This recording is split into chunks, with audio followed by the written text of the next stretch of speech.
নমস্কার বন্ধুরা, আজকে বাড়িতে জন্মাষ্টমী পুজো, তার জন্য বাড়িতে করব মালপোয়া। তো অন্য দিন আমি আতপ চালের মালপোয়া তৈরি করি। আজকে কি চাল বলো তো? আজকে গোবিন্দভোগ চাল।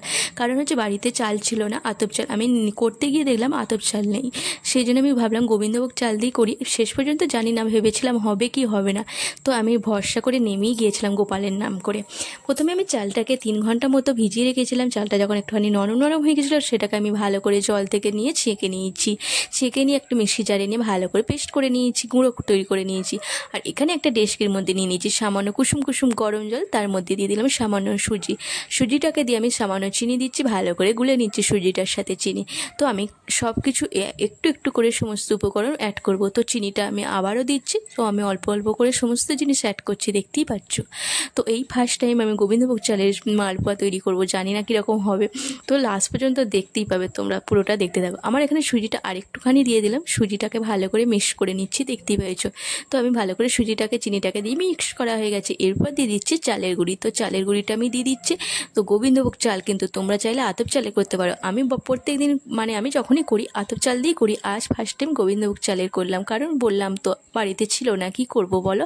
তো গোবিন্দভোগ চাল ভালো করে দিয়ে গুঁড়িটাকে দিয়ে ভালো করে আবারও মিশিয়ে নিয়েছি। নেওয়ার পর দিয়ে দিলাম সামান্য ময়দা। তো ময়দাটাকে আমি অল্প অল্প করে দিচ্ছি, দেখতেই পাচ্ছ। দিয়ে ভালো করে একটা গোলা তৈরি করে নিচ্ছি, ভালো করে চামচে দিয়ে ভালো করে জলটার সাথে মিশিয়ে নিচ্ছি। তো সমস্ত কিছুর সাথে ভালো করে মিশিয়ে নিতে হবে, তো চামচে করে। তো ভালো করে মেশানো হচ্ছে, দেখতেই পাচ্ছ। অল্প অল্প করে দিয়ে আমি মেশাচ্ছি। তো অল্প অল্প করে দিয়ে আমি সমস্ত উপকরণ ভালো করে মিশিয়ে নেবো, একটা পাতলা বেটার তৈরি করে নেবো।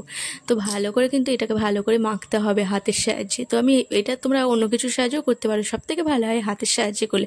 যে দলা পাকিয়ে থাকে না, সেই দলাটাও হাতের সাহায্যে করলে ভালো করে মিহি মতো হয়ে যায়। তো চলো, আমি ভালো করে সমস্ত মাখিয়ে নিয়েছি। এরপর দিয়ে দেবো মালপোয়ার জন্য আমি মৌরি। তো মৌরিটা দিলে পরে মালপোয়াটা খেতে টেস্ট খুব ভালো হয়। দিয়ে মৌরি দেওয়ার পর আমি দিয়ে দেবো সামান্য কালো জিরে। মৌরি আর কালো জিরে দিলে মালপোয়ার টেস্ট দ্বিগুণ বেড়ে যায়। তো তোমরাও চাইলে মালপোয়ার সাথে মৌরি আর কালো জিরে অ্যাড করবে। তো আমি দিয়ে দিচ্ছি হাতের সাহায্যে ভালো করে কালো জিরেটাকে ডুলে নিয়ে দিয়ে দিলাম কালো জিরে। তো আমি বেশ কিছুটা মৌরি আর কালো জিরে অ্যাড করলাম। তো দিয়ে দিচ্ছি আমি সন্দুক নুন, তোমরা এমনি নুন অ্যাড করবে। তো আমার তো বললাম প্রথমেই জন্মাষ্টমী পুজোর জন্য করছি, সেই জন্য আমি সন্দুক নুন অ্যাড করেছি। দিয়ে ভালো করে আবার সমস্ত মিশ্রণের সাথে মিশিয়ে নিচ্ছি, যাতে সমস্ত মিশ্রণটার সাথে সব মিশে যায়। তো ভালো করে হাতের সাহায্যে মিশিয়ে নিচ্ছি, দেখতেই পেয়েছো। তো ভালো করে মেশানোর পর আমি একটা ঢাকা দিয়ে ঢেকে দেবো প্রায় 30 মিনিট মতো। তো তার ফাঁকে আমি কড়া নিয়ে নিয়েছি, কড়াটা বসিয়ে দিয়েছি, দিয়ে সাদা তেল দিয়ে দিচ্ছি। তো বেশ কিছুটা সাদা তেল দিয়ে দিয়েছি, দেখতেই পেয়েছো। অনেকটা বেশি করেই তেলটা লাগবে তোমার, সাদা তেলটা।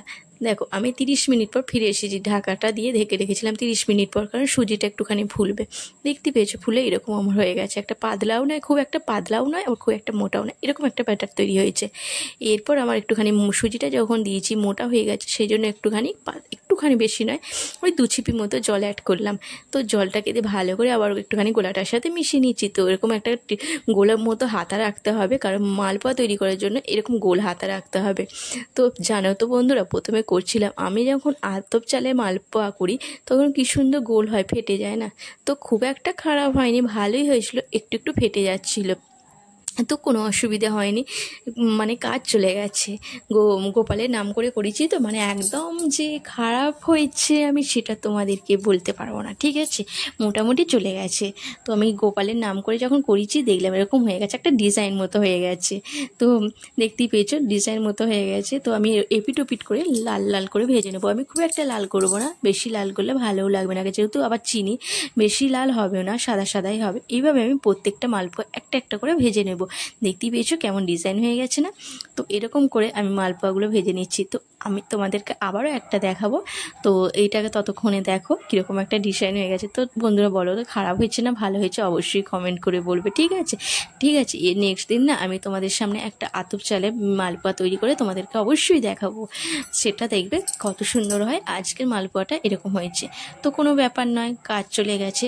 বাজার থেকে কিনতে গিয়েছিলাম, ভাবলাম গোপালের জন্য একটুখানি কষ্ট করে নয় করেই দিই, কিন্তু করতে গিয়ে আমি দেখলাম আতপ চাল নেই। সেটা একটুখানি ব্যাড লাক, মনটা একটু খারাপ লাগছিল। তো আমি ভাবলাম তাহলে আতপ চাল নেই তো কী হয়েছে, অনেকটা বেলাও হয়ে গিয়েছিলো আর কিনতে যেতেও পারা যায়নি, দোকান বন্ধ হয়ে গিয়েছিলো। সেই জন্য আমি গোবিন্দভোগ চালটা দিয়ে আমি আজকে রিস্ক নিয়ে নিয়েছিলাম যে গোবিন্দভোগ চাল দিয়ে আমি আজকে মালপোয়া করে দেখাবো। তো আমি ঠাকুরের নামেই সমস্ত কিছু ঠাকুরের নাম করেই করেছি। যখন করছিলাম ঠাকুরকে ডাকছিলাম, ঠাকুর যেন একটুখানি কাজ চলাকালের মতো হয়ে যায়। সত্যি যে কাজ চলাকালীর মতো হবে এটা আমি ভাবতে পারিনি। কাজ মানে খুব একটা খারাপ হয়নি বললাম, ভালোই হয়েছে মোটামুটি। বন্ধুরা তোমরা বলো তো কেমন হয়েছে, আর কার কার মালপোয়া খেতে ভালো লাগে তোমরা অবশ্যই বলো। তো গুড়েরও হয়, তোমরা চাইলে চিনি বদলে গুড় অ্যাড করতে পারো। তো আমি এখানে চিনি করেছি কারণ একটু সাদা সাদা হবে, গুড়েরটা করলে একটু লাল লাল হয়। তো তোমাদেরকে নেক্সট দিন আমি গুড়ের আর আতপ চালে করে দেখাবো, ঠিক আছে বন্ধুরা। আর একটা কথা, আমি যে এখন রেকর্ড করছি তোমরা নিশ্চয়ই অনেক কুকুর শুনতে, কুকুরের আওয়াজ পাচ্ছ, এখানে না অনেক কুকুর আছে, তোমরা আওয়াজ পাচ্ছ, সেই জন্য কিছু মনে করো না তার জন্য, ঠিক আছে, একটুখানি অ্যাডজাস্ট করে নিও। আর বলো তো আমার এই মালপোয়াগুলো কেমন হয়েছে, আমার গোপালের জন্য কি চলে যাবে? তোমরা যদি নেক্সট ভিডিও পেতে চাও অপেক্ষা করো আর কমেন্ট করে বলো।